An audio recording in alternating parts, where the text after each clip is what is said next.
Hey everyone, this is Dr. Tyler Mead. I'm back with another episode of Operation RSF Podcast. If you're listening on whatever podcast platform you're listening to, awesome to have you. This is also going to be available on YouTube for anyone who wants to see it, I guess, whichever way you want to do it. But I want to first of all say thank you for those of you who sent me your thoughts, sent me your comments for the first podcast episode. But first, let me say, I heard you. I get it. My wall was blank before.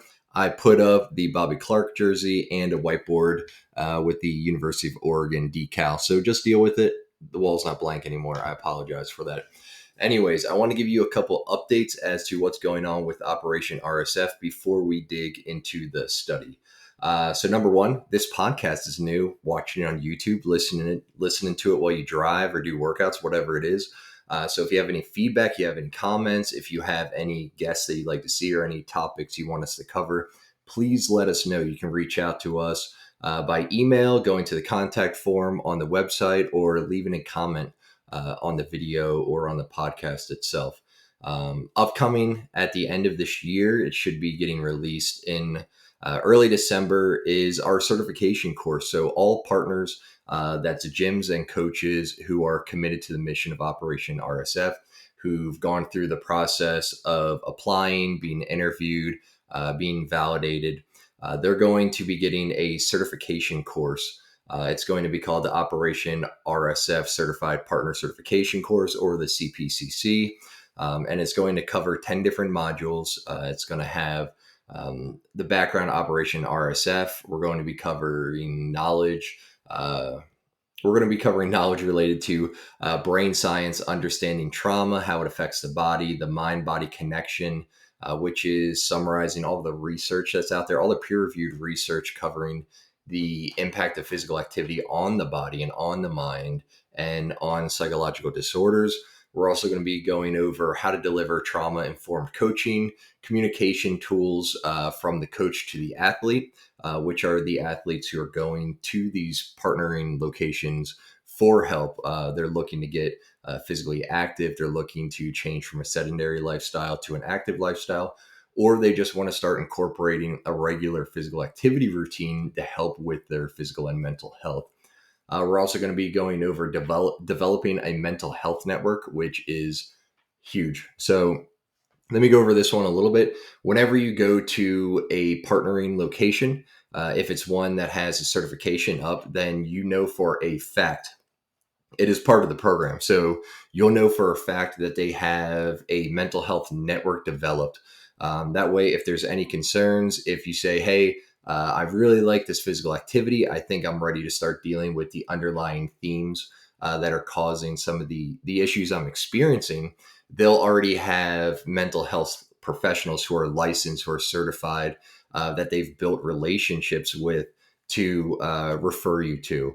And these are also going to be mental health professionals who not only understand what's going on with physical activity, but they're also going to understand the mission of Operation RSF. So that's one of the steps that they're going to do.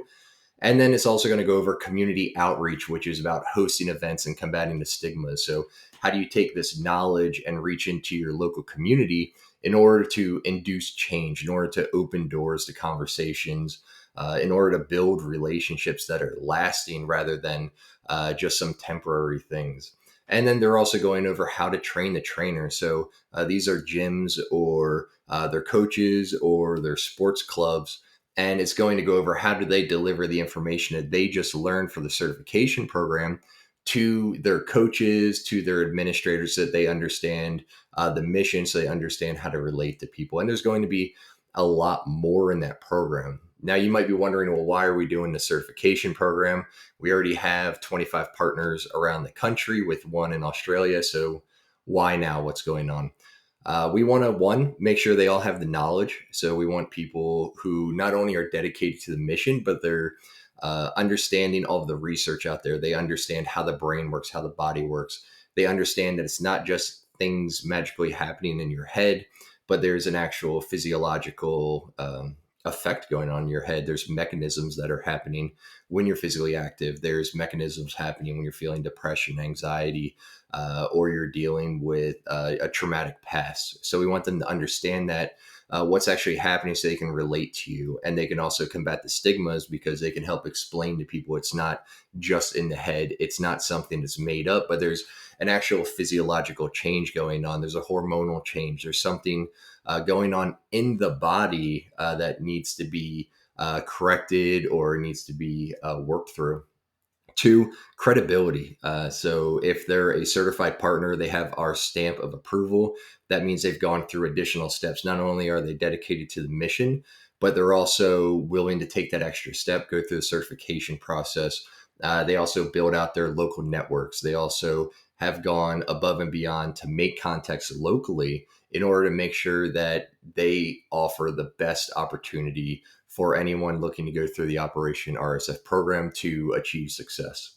And then the tools, we want to give them the tools they need. So talking one-on-one is not always the easiest thing, especially when someone's dealing with a traumatic past. Now you have a lot of other variables that you need to bring into the discussion or that you need to learn how to work around. So we want to give them the tools to be able to do that in an effective way.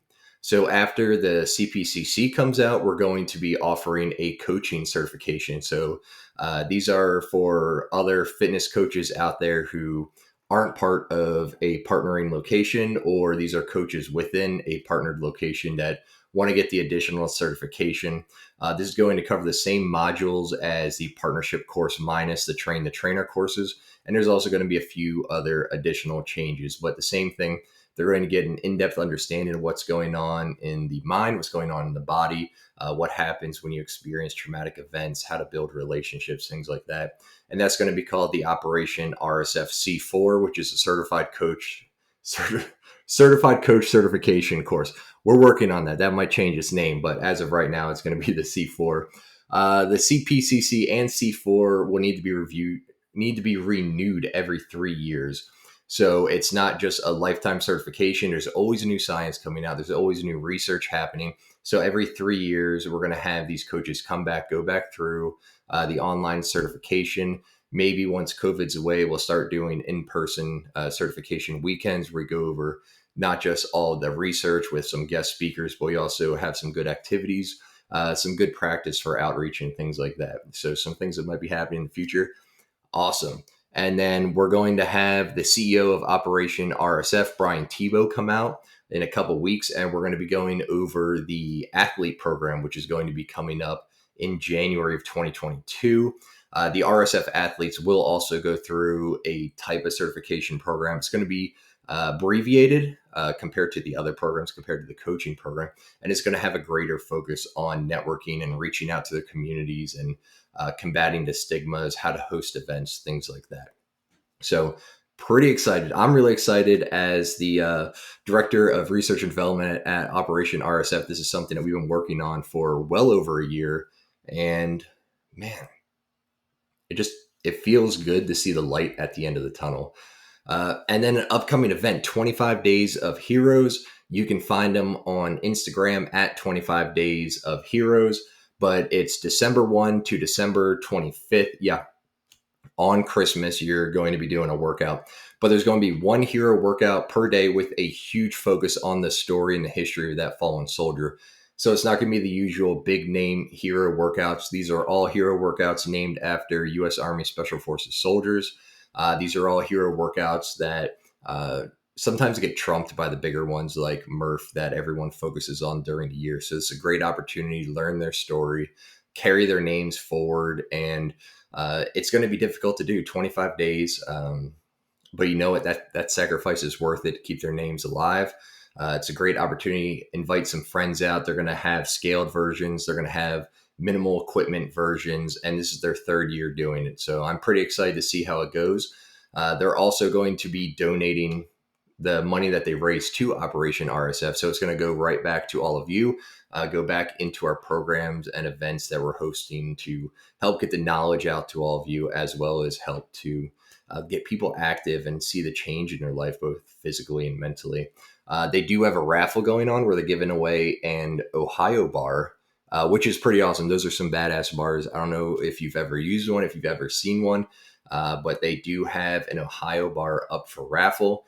You can, when you purchase a shirt or purchase individual raffle tickets. You get chances to get that. And then if you're chosen, you get a choice between a men's or a women's Ohio bar. So that's pretty awesome. I'm really excited for that. You can find them at 25 Days of Heroes.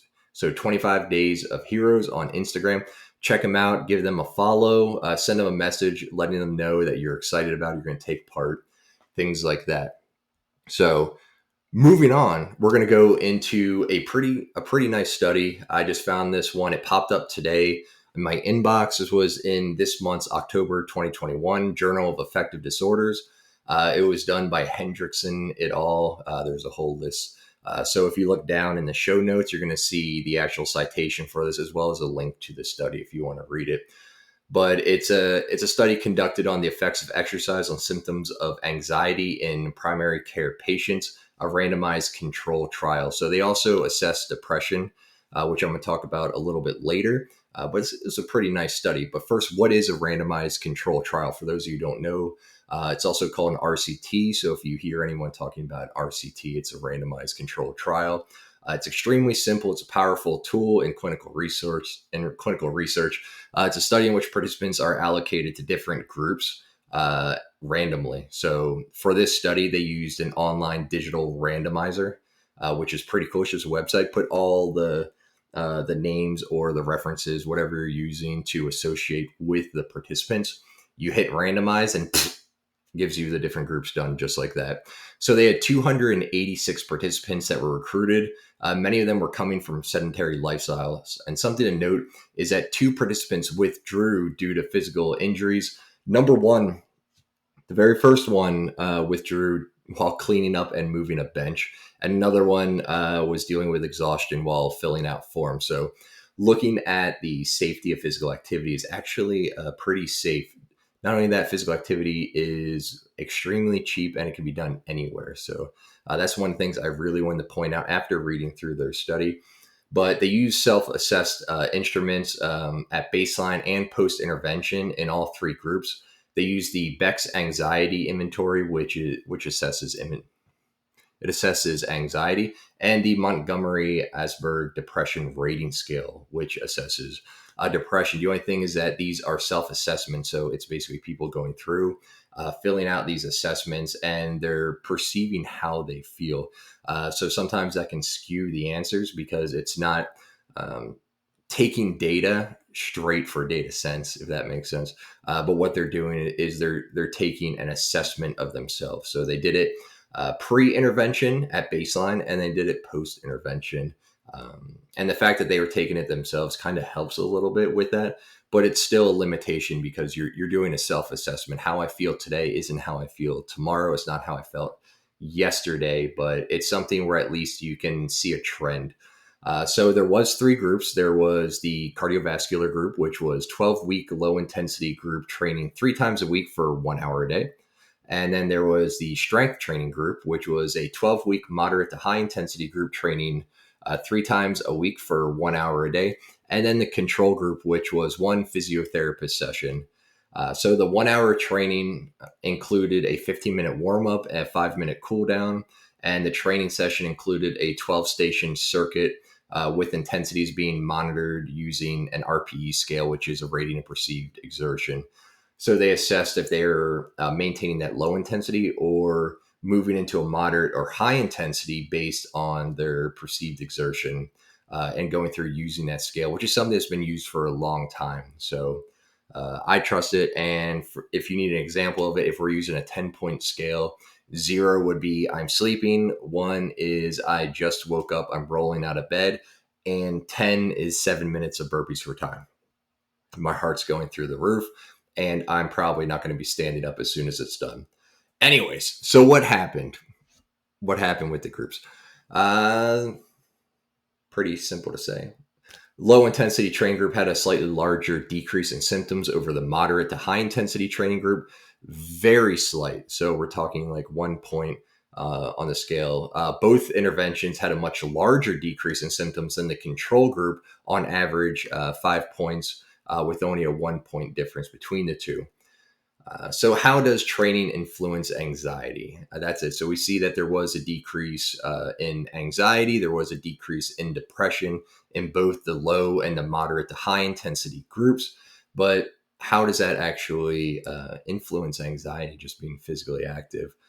Number one, there is a social effect. So that's something to take into consideration. Operation RSF is big on community and building that social support, but there is a social effect. So people who tend to be by themselves, people who tend to be secluded or isolate themselves can often experience a decrease in anxiety through social support or perceived social support. So because they used group training here in the low intensity and moderate to high intensity, that might have had an effect on the perceived anxiety and perceived depression. So there's something to think about. But also, physical activity has a neurobiological effect. In the study, they started going into a little bit about what that neurobiological effect could be. And they looked at some of the past studies. One of the main studies I really liked that they mentioned was a study talking about the production of insulin-like growth factor, which is also called IGF-1. It's been associated with increased neuroplasticity and a decrease in anxiety-like behaviors in studies using mice. So you can't really dig into people's brains non-invasively in the real world for studies. So it's kind of hard to get like 200 something people to sign up. You're like, hey, we're going to drill in your head. And we got to do it twice. We got to do it before and after. So a lot of times they use mice studies for things like this. That's just something to think about. They had a great conclusion write up, and I'm just going to read it to you verbatim, talking about this anyways. I just really like how they did it. So here we go. A 12-week guided exercise intervention was associated with reduced symptoms of anxiety in primary care patients with anxiety syndromes. There was a significant intensity trend for increase in the proportion of patients with improved anxiety symptoms as compared to controls. The treatment effect of exercise was similar for depressive symptoms. These findings strengthen the view that physical exercise represents an effective treatment and should be more frequently made available for persons with anxiety issues within primary care. Exercise has few side effects, is inexpensive, and overall beneficial for general somatic health. Future trials could address the use of guided exercise in specific anxiety disorders, compare outcomes in acute and chronic conditions, and further evaluate the optimal intensity of exercise in decreasing anxiety and depressive symptoms in patients with anxiety disorders. The end. So this was a great study, very simply done, well organized. They had a group that was using low intensity circuit-like training. They had another group that used similar movements where they used moderate to high intensity training, more focusing on strength.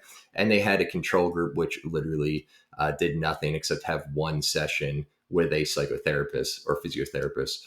So the physiotherapist apparently during this session just talked about the benefits of physical activity and exercise. That's it. So what's amazing? What's takeaway? Why am I talking about this? Number one, it's always good just to continue putting out the results of research that's showing the benefits of physical activity on mental health. So many people who are dealing with post-traumatic stress also have anxiety disorder or dealing with major depressive disorder or just dealing with feelings of depression and anxiety in association with post-traumatic stress.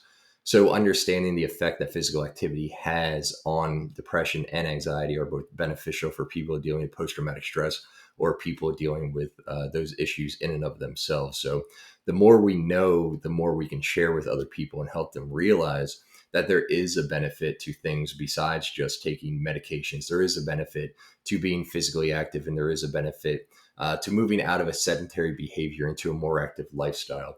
Something to note is that the majority of these participants were sedentary before, and they were moving into a more physically active lifestyle. So we're expecting to see a benefit of some sort, whether a physiological benefit, they're getting stronger, they're getting faster, they're able to run further, they're able to put out effort longer, or a mental benefit. Hey, I'm moving around, I'm with other people. This is exciting. I'm motivated, have a purpose. So they're going to see decreased anxiety and depression. So Operation RSF focuses a lot on that couch to habit period, which is moving from sedentary behavior to a physically active lifestyle. And the best way to do that is getting linked in and having that social support and having that accountability, finding somewhere to get motivation, encouragement, getting tied into the community. And that's what we do with our partnering gym. So it's big it's a big deal for us that the gyms who partner with us are dedicated to that and dedicated and committed to helping you get the support that you need for that. So if you're dealing with symptoms related to post-traumatic stress, anxiety, or depression, and you want to try something to help you control your symptoms, you can check out www.operationrsf.org. Find out more about the research, find out what's going on in the body, find out what's going on in the mind when people become physically active, and maybe find a partnering gym near you. If you can't find a partnering gym near you, you can join the forum on the website and get tied in with people.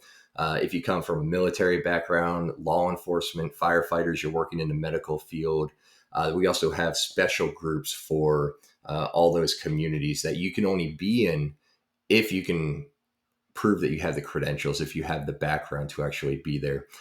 We also have our partnering gyms, and our partnering coaches are all on that forum as well. So if you ask questions, you're in the area, or they have experience in that background, they'd be able to answer and help you out. And we have some mental performance coaches on there who can help you out with things like goal setting and finding ways to increase motivation, dealing with arousal control, and things like that. If you're a gym owner or you help run a club and you're interested in becoming a partner with Operation RSF, also go to operationrsf.org. Check out the partnership page, find the information that you need regarding that. So all the information about how to sign up, what are the requirements, what we expect from you, what you can expect from us, and things like that. So, all right, episode 2. I put stuff on my wall so you guys aren't dealing with just a white wall. We had a chance to cover a really great study that just came out, a very simply put together one, but one that continues to validate the benefits of physical activity for mental health. We covered the certification programs that are going to be coming up in December. We covered a little bit about the athlete program, but I'm saving that for when Brian comes on. I'm really excited to talk about that. And we covered the upcoming event with 25 Days of Heroes. So make sure you check that out. Going on Instagram at 25 Days of Heroes to find out more. If you have any questions, let us know. If you're listening to a podcast on any of the platforms, Apple or what have you, make sure to leave a review. If you leave a 5-star rating, then that helps other people find us, and hopefully we can get the knowledge about the benefits of physical activity for mental health to the people who need to hear it. One, either need to change their mind to combat the stigmas. Two, need to find new ways to control their symptoms so they can deal with the underlying issues that are causing depression, anxiety, or post-traumatic stress. And 3, people who just need to learn because maybe they're connected to someone through family, through friendship, through a relationship that can benefit from this. So make sure to go leave that review and the rating to help us out. And if you're on YouTube, hey, these will get better. I'm sorry, I'm figuring it out as I go, but it'll be better as we go. And I learn how to use all this newfangled technology, and it'll be good to go. If you have any questions, leave them in the comments. Check the show notes for the links to everything that I mentioned, as well as a citation. Thanks for your time, everyone. I'm looking forward to talking to you again.